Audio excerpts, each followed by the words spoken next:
Brooksaw Antiques here. Today we have this 1922 Remington Portable Antique typewriter. I'm going to show you how to use the functions and make sure they all work. This one is in excellent condition, both functionality and cosmetic. Comes with this case. It's a two-part. It's got the lower portion that you can actually use without the top, and the lid just claps over that. And this bottom portion has 4 screws that screw into the bottom of the feet. And it's got brand new feet that I designed and 3D printed. Really nice. Really proud of the way that those came out. It took a long time to figure that design out because it's got a hole that you have to connect to the bottom of that case, and it threads through the frame here, and it's really nice. The margins are located behind the carriage here, and you just push the end and you can move it and lock it into place. And I'm going to put it up at the beginning and the end of the carriage.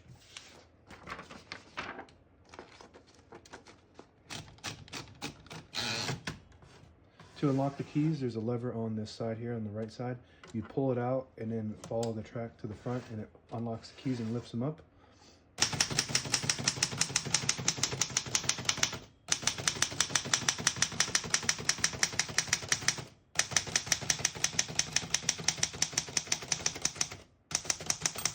Once you hear the bell, you're at the end of the margin.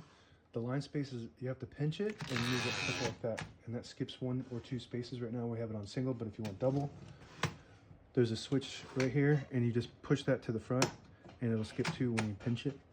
We're gonna keep it on single for now and finish typing.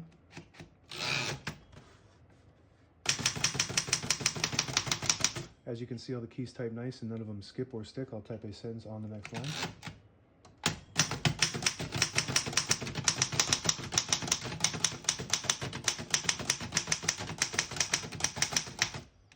Absolutely beautiful. This thing is very nice condition, excellent condition. You don't get any more classic than this when it comes to typewriters. The way it feels, the way it looks, just absolutely beautiful. This would look so good in any kind of room. Just put it on a table and it just looks good. To pull the page out easier, there's a switch on the right knob here behind it. You just flip it back and it unlocks the rollers underneath the plat, allowing you to pull the page out easy or load thicker paper like carbon copy or cardstock. We're going to put the keys down for now, pulling out the knob and flipping that back to the front of the typewriter. We got a shift on each side and a shift lock on the left. So that just hit the shift button again. Backspace on the top right keyboard works good.